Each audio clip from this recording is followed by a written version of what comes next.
Bienvenue dans le débat, on le sait, le Bénin regorge de talents. Il y a pas mal d'artistes qui font, en tout cas, le bonheur des mélomanes, même si on le dit que la musique béninoise peine à prendre son envol sur le plan international.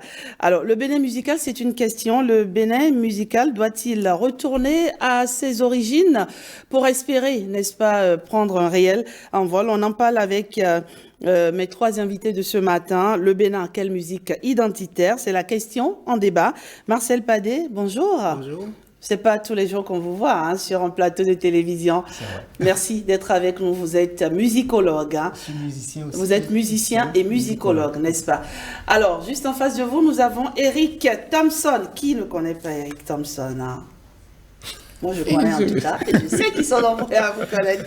Eric Thompson, bonjour. Bonjour. Vous êtes artiste et arrangeur. Oui. Une double casquette qui nous sera utile sur ce plateau. Et juste à côté de vous, nous avons Simon Deji, professeur de musique. Bonjour, monsieur Deji. Bonjour. Alors, on parle de musique béninoise.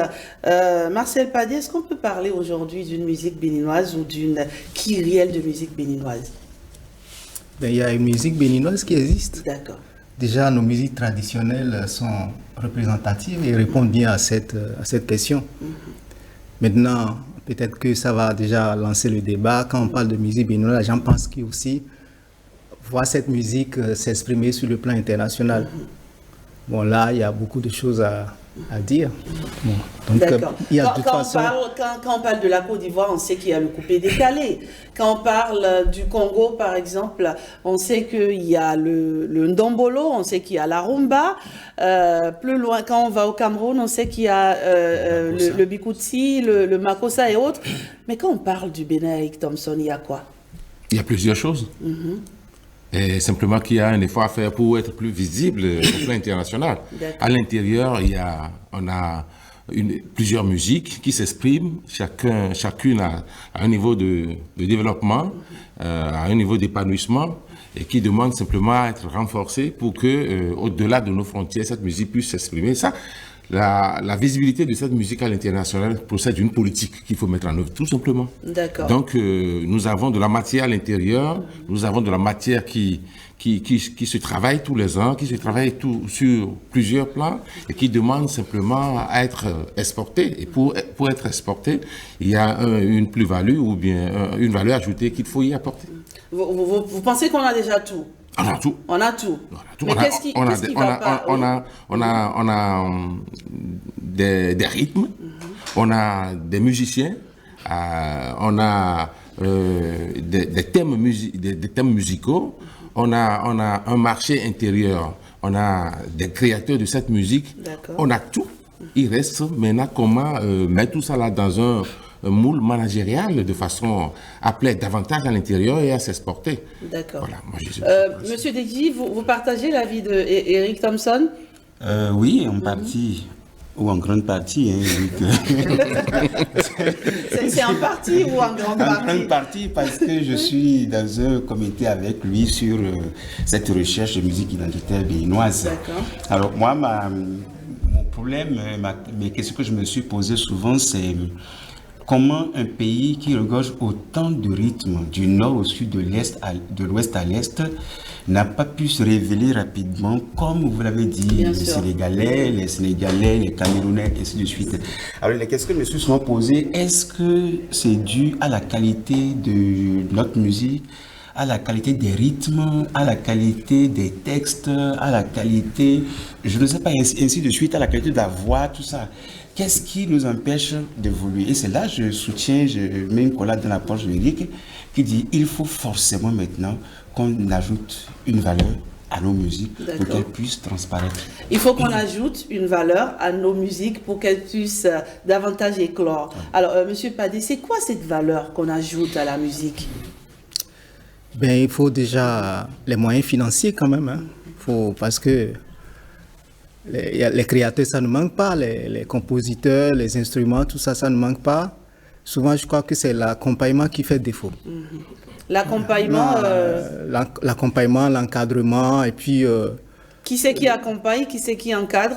Il y a les opérateurs économiques, Mais il y a aussi l'État qui a son rôle à jouer dans cette histoire.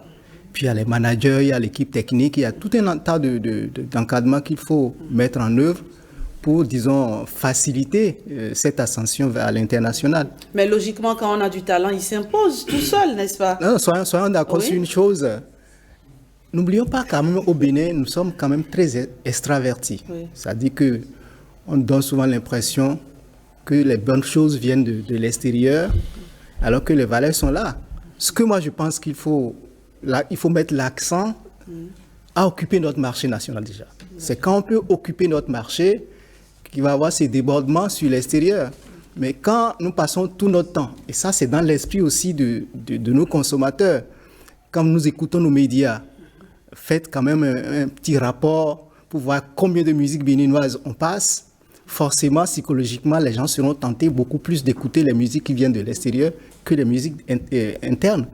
Donc il y a tout un tas de choses à revoir, à mettre en œuvre pour permettre, disons, la visibilité de notre musique. D'accord. Alors, Eric Thompson, M. Padé semble vouloir dire qu'il n'y a pas de soutien, d'accord, que c'est pour cela que nous sommes encore à ce niveau, mais c'est pas l'État qui a aidé peut-être Angélique Kidjo à être là où elle est.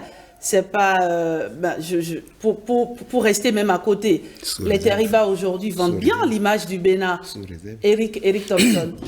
Je vous ai dit à l'entrée qu'il y a la matière à l'intérieur. La matière première est là. Et je dis il faut un accompagnement managérial. Vous savez, on ne devient pas star par sa propre volonté. Il y a un début de volonté. Vous êtes créateur. L'artiste, c'est la matière première. Il crée. Mais de sa création à la consommation internationale ou à ce qu'on appelle, disons, le buzz international, il y a un certain nombre d'intervenants. Ouais. Je vais vous faire une petite confidence. Hier, j'ai suivi une émission sur une chaîne de Canal+. Oui. Et c'est une émission sur le mariage. Peut-être que vous l'avez vue.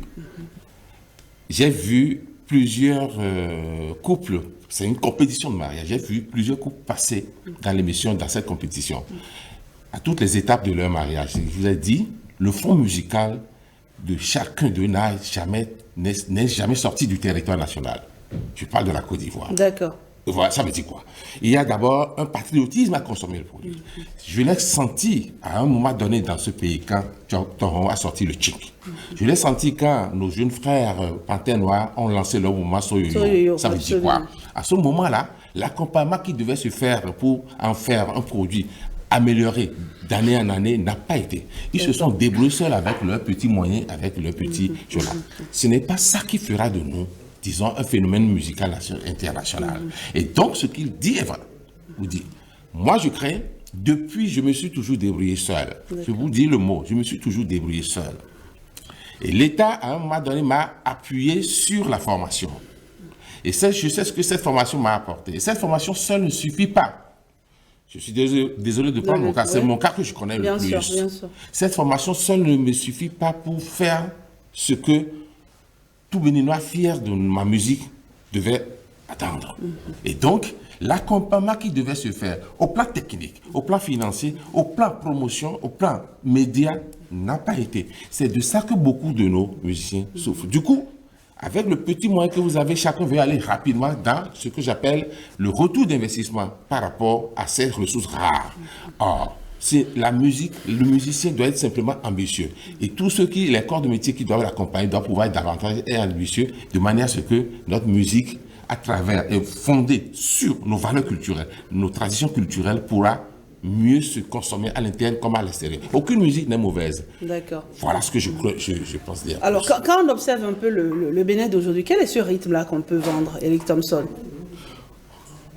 Qui peut mieux porter le Bénin à l'international? Tous les rythmes peuvent mieux porter. Il s'agit de mais il faut une musique qui nous identifie. Non, écoutez, oui. Il faut pas qu'il y ait une musique qui nous identifie. Il faut de la musique qui nous identifie.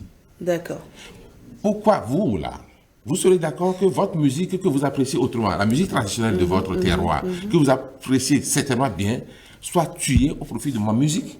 Non, vous direz que le créateur crée, que les techniciens apportent plus de la valeur ajoutée pour que nous ayons un marché à la fois national et international de musique. Ce n'est pas que mais à un moment donné, on peut pas soutenir tous les rythmes comme ça. Il faut faire des choix, comme dans d'autres pays, Eric Thompson. Je suis d'accord qu'il faut faire des choix, mais laisser les choix se faire eux-mêmes. Je sais de quoi je parle. En voulant dire, on fait un choix, parfois c'est une démarche biaisée. Mais, quelle que soit la musique qu'on va choisir, c'est le travail de qualité qui y sera apporté. Bien sûr. Parce que si on décide de faire le choix, on lance le débat d'identité, on lance le débat d'opportunité. Je suis d'accord que à un moment donné, un choix soit fait, mais un choix qui s'impose par lui-même, par la qualité du travail qui a été fait. Bien sûr. Mais quand on parle, on est obligé de parler politique parfois en disant, OK, faisons un choix et commençons. Avec le risque que le choix qui peut être fait peut être un choix moins productif que d'autres. Voilà. Mais sinon, il faut que cette musique-là s'impose à tous, en fait. Un peu comme le yo-yo l'a été à un moment donné. Et comme vous l'avez dit, on aurait pu, à ce moment-là, propulser. Mais bon, ça n'a pas été fait. Moi, je voudrais bien intervenir sur la musique identitaire béninoise, là, laquelle, répondre à votre question, selon ma vision, choisir une musique d'une région donnée, moi, me gêne. Parce que tous les Béninois ne vont pas s'y retrouver. Et ce que moi, je pense, c'est de retravailler un peu les musiques principales par département ou par zone. D'accord. Et qu'on en sorte une transversale et qu'on voit comment enrichir une musique et que celle-là, comment on dit, que tous les Béninois se retrouvent dans cette musique. Vous voyez un peu, si je dis, nous prenons par exemple le Goumbé de Dassa. Est-ce que les Savannah vont dire le Tchenkoumé? Les Nordis vont dire le Tipenti, les autres vont dire telle chose. Donc moi je préfère qu'on ait une très belle commission qui s'asseye et qui retrace la musique béninoise du nord au sud et de l'est à l'ouest. Voilà ce que moi je pense. Et il y a également ce procès qu'on fait, Monsieur Padé, qu'est-ce qui vous fait sourire? C'est un peu le développement de M. Deji. Oui. Enfin, je pense qu'il faut laisser d'abord tout le monde s'exprimer. Parce que les gens ont des choses à dire, ont des choses à faire. Et je pense que la musique, c'est une question d'inspiration. Ce n'est pas quelque chose qu'on invente comme ça. Ça vient de l'âme, ça vient du cœur. Et c'est peut-être quand on va laisser cette liberté de création à tout le monde que, comme Thompson l'a dit tout à l'heure, une musique va s'imposer. Mais c'est le cas aujourd'hui, quand même. Oui, bon, ça dit, il ne faut pas... Eric Thompson, elle existe, Monsieur Padé? Oui, elle existe, mais je pense que il le faut davantage parce que, n'oubliez pas, nous n'avons pas assez de professionnels. Ça dit que les gens ont envie de faire de la musique, mais ils ont peur de s'engager. Alors, vous ne pouvez pas aller à l'international, par exemple, si vous avez fait une bonne musique ici, qu'un producteur de spectacle vous demande à l'étranger, mais vous n'avez pas envie de perdre votre poste, donc vous déclinez l'offre. Il y a très peu qui prennent le risque de mener cette aventure-là. Donc il faut aussi débloquer un peu les choses dans l'esprit des gens et dire, bon, nous on s'engage dans la musique, c'est notre vie, on va y gagner notre pain. Et quand on s'engage dans quelque chose, c'est qu'on se bat avec toute son âme, avec tout son cœur, on sort le meilleur de soi-même. D'accord. C'est quand vous êtes en danger que vous savez vous défendre, mais quand vous êtes dans le confort, bon, mais ça va, on peut toujours... faire avec. Et Eric Thompson? Je rebondis sur votre question. La liberté de création existe, vous l'avez dit. Certes, que vaut une création lorsque elle ne peut pas sortir de ce périmètre du créateur. Enfin, la liberté existe et beaucoup de nos collègues créent. Mais je parle toujours de la valeur ajoutée à cette création. Vous savez, quand nous disons, je disais tout à l'heure, laisser la musique, la liberté de la musique, s'exprimer, c'est pour interpeller l'élément confortatif qui viendra renforcer cette création. L'élément confortatif vient à la fois des structures privées, mais aussi de l'État. Quand je crée la musique, là, la chose la plus facile, c'est de créer la chanson. Et la chanson vient, vous l'avez suivi, vous avez animé le débat tout à l'heure, ça vient des prismes de chaque créateur. Ça vient disons, de l'environnement culturel de chaque créateur. Je serais plus porté à créer une musique. Ensuite, quand on veut créer la musique, elle vient toute seule. On ne lui impose pas un discours, non. On essaie de l'arranger simplement, mais on ne lui impose pas un discours. La musique vient par inspiration. Sur un rythme, ça dégage son propre rythme. Et maintenant, vous vous entourez d'un certain nombre de musiciens professionnels qui essaient de lui donner une certaine âme. Et dès que l'âme est donnée, il revient maintenant à l'environnement institutionnel, financier, de lui apporter l'énergie financière qui lui permet de bondir. Vous avez parlé de l'État, vous avez parlé du privé, mais le privé, pour investir en quelqu'un, veut bien quand même, il faut qu'il y ait un investissement sur retour, un retour sur investissement. Je suis d'accord. Parce que s'il investit et que par finir, il ne récolte pas les fruits de son investissement, c'est difficile, n'est-ce pas? Je suis d'accord. Oui. D'où la qualité aussi des produits qu'on propose. C'est ça, je dis, il faut maintenant l'appui environnemental, technique, financier. Vous voyez, si vous ne le faites pas, quand le produit est bon, l'investissement vient, le retour sur investissement vient de lui-même. Le privé n'a pas l'environnement encore qui lui permet, avec toute la joie, d'investir dans cette musique. Il n'y a pas de mauvaise création, je dis. Quand un jeune, même le dernier chanteur de mon pays, quand il crée une chanson et vous mettez des professionnels là-dessus, vous mettez par exemple des musiciens de Michael Jackson là-dessus, ils vont vous donner, ils vont apporter la valeur ajoutée inimaginable de cette musique. Mais alors notre pays est riche, il faut être ambitieux. Il faut simplement être ambitieux au niveau de l'apport. L'État peut faire quoi? Je l'ai dit. L'État peut dire, je crée l'environnement de financement facilité à travers la loi sur le mécénat et le sponsoring. Pour que le privé dise, maintenant, j'ai l'environnement pour mettre de l'argent sur ces choses. Vous allez voir ce que ça va donner. Mais si le privé même a peur d'investir parce que le fisc va lui taper dessus, je laisse... Monsieur Deji, non, allez-y. Il m'a convaincu déjà. Vous aviez des doutes? Oui, en fait, je voulais parler un peu de la création, parce que moi je dis, qui crée quoi? Et qu'est-ce qu'on crée? Quelle est la qualité de ce qu'on crée? Lorsque je suis investisseur, que je veux mettre mon argent, il faut que je sache que, en me finançant, que cette musique ira loin, que cette musique a tous les caractères, toutes les analyses qu'il faut pour transcender et pour atteindre le public. A priori, non. C'est à posteriori que vous évaluez cette-là. Eric Thompson, vous l'avez dit, il n'y a pas de mauvaise musique, mais il y a, franchement, je suis désolé de vous le dire, mais il y a des musiques vraiment... Quand vous entendez, vous dites, mais écoutez, quoi, c'est du gâchis. Disons-le clairement. C'est un peu de choses qui fait une société. Ouais. Tout le monde veut faire les choses à la perfection. Il faut qu'il y ait de mauvaises musiques pour que celles qui ont de la valeur puissent émerger. C'est là. Mais pourquoi vous voulez, vous caressez autant les artistes? Parce que vous en êtes aussi un. Moi, Eric Thompson, je pense franchement, il y a aujourd'hui, je prends un exemple. Vano Baby, c'est un artiste qui vend bien aujourd'hui. Oui. C'est un artiste qui marche bien aujourd'hui. Ça parle aux jeunes, ça parle même à l'adulte que je suis, par exemple. Oui. Donc, finalement, c'est la qualité du produit qu'on met sur le marché, Monsieur Deji. Moi, je voudrais bien inviter nos artistes et créateurs d'oser aller à une formation à la base. Un minimum de formation avant de se mettre à créer. Pour créer, on a quand même des règles. Ou bien... la prosodie, pour écrire les textes, comme on dit, le contrepoint pour écrire la mélodie. Ainsi, si on a besoin d'un minimum, si on n'a pas cette formation et qu'on passe seulement sur l'inspiration, ce n'est pas toujours sûr que ça tourne en rond. Vano Baby, vous parlez. Oui. Je salue l'artiste. Je salue, parce qu'il n'y a pas de mauvais artistes, de mauvais créateurs. Je salue l'artiste. Mais on est parti d'une thématique, la musique identitaire. Est-ce que la musique de Vano Baby porte le Bénin?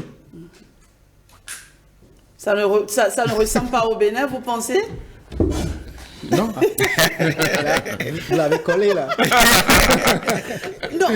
Non, mais au-delà, il faut... Vano Baby, par exemple, s'il marche à l'international, il porte le Bénin. Il vend le Bénin à l'international. C'est ce que nous voulons, en fait. Donc, vous ne voulez pas de musique identitaire? Je ne suis pas d'accord avec vous. Alors là, j'ai l'impression que, je ne dis pas le mot qu'il a utilisé, je n'ai pas fait la colère, mais je dis, la cohérence dans le discours que nous tenons, c'est quoi? Une musique qui porte, le Bikoussi porte le Cameroun. Et quand vous écoutez le Bikoussi, c'est la qualité de l'ajout à ce que le musicien, le chanteur a créé. Quand vous prenez le Zoblazo, c'est la qualité de l'ajout, l'environnement sonore, l'environnement mélodique. Et quand il parle de professionnels de musique, je suis d'accord pour dire, autant nous devons investir à travers ce qu'il a dit, la formation, sur la qualité du rendu de chaque musicien que sur la manière, et ça nous concerne les arrangeurs, et ça, j'interpelle les artistes pour dire quand vous venez en studio, ne dites pas c'est comme ça que je veux la chanson. Laissez l'arrangeur donner, polir votre création. Voilà, c'est un peu ça aussi notre mal. Et donc, tous les corps de métier qui interviennent, sachant tricher avec les autres.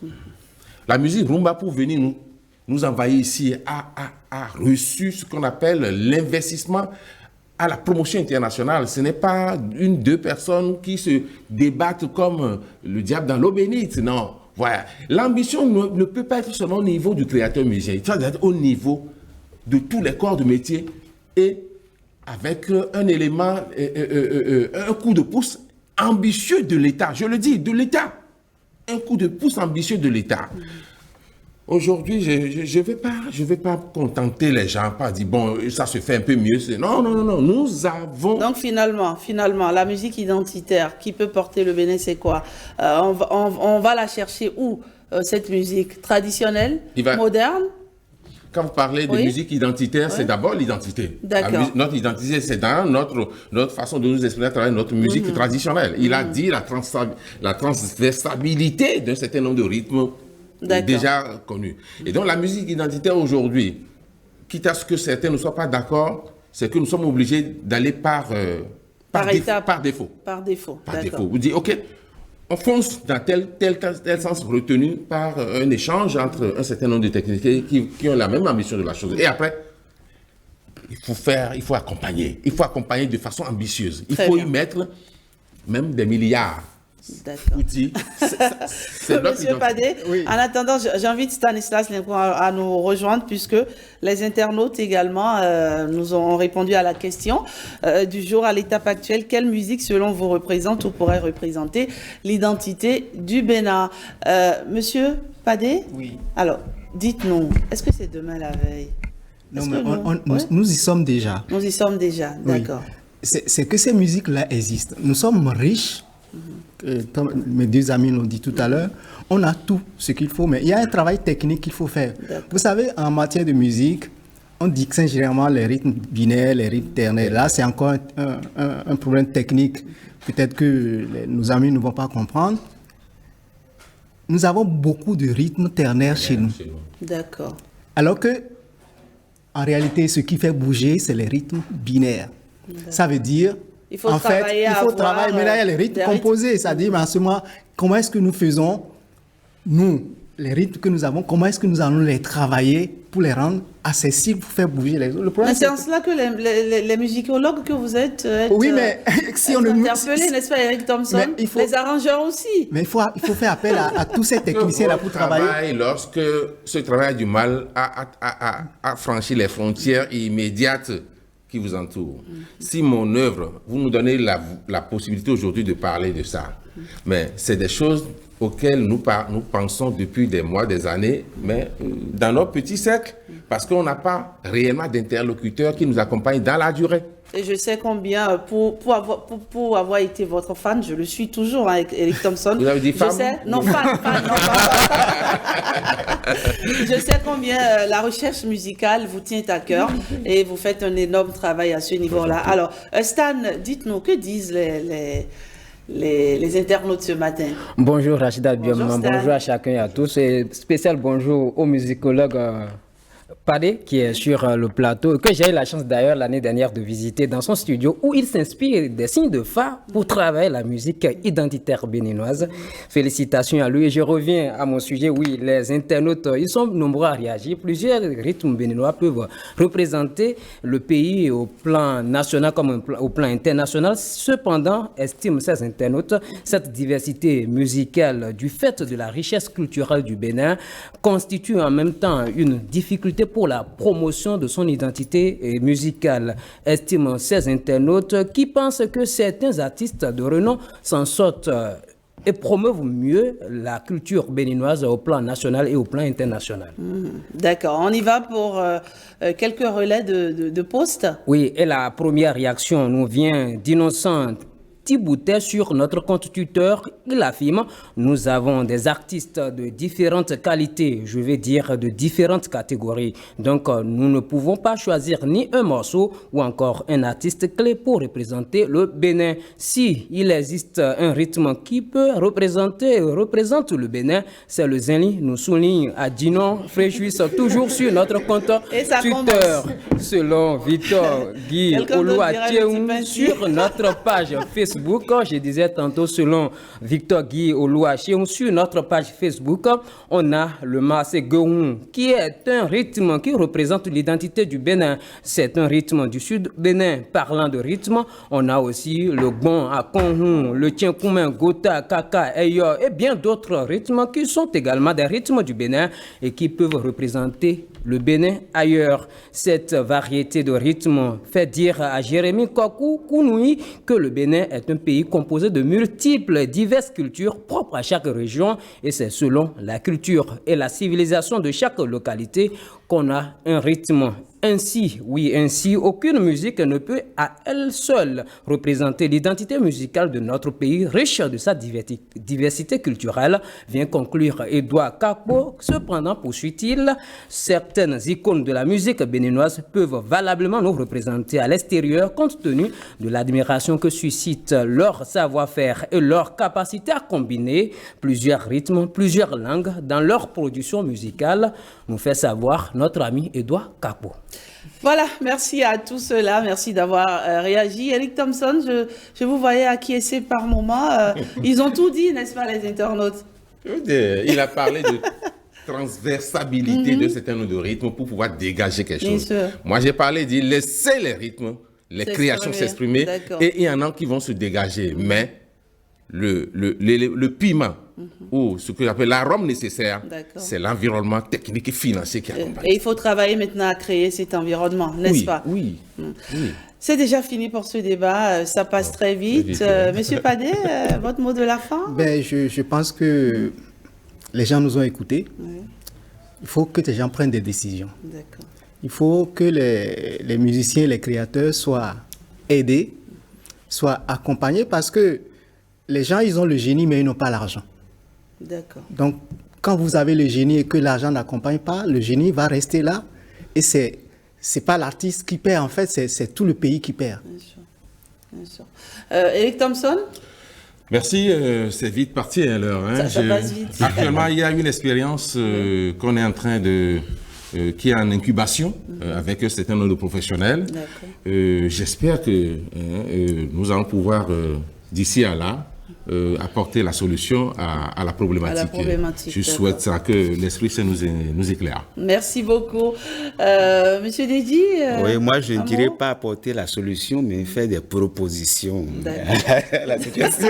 Et moi je finis disant toujours, j'invite les nôtres à un minimum de formation. Ça c'est fondamental. C'est fondamental pour moi, voilà. Bien sûr, merci à vous. Même quand on a le talent, il faut le travailler. Et c'est la formation qui permet à son talent d'éclore et, n'est-ce pas, de perdurer aussi dans le temps. Merci à vous, messieurs, d'être passés sur ce plateau. Stan, merci. Je vous en prie. Je vous retrouve la semaine prochaine, n'est-ce pas? Avec le même plaisir. Toujours, le même plaisir, le même sourire. Excellente journée à vous. Merci. Messieurs, et 5 sur 7 matin se poursuit. Hugues Zissouzonon pour Sport Matin.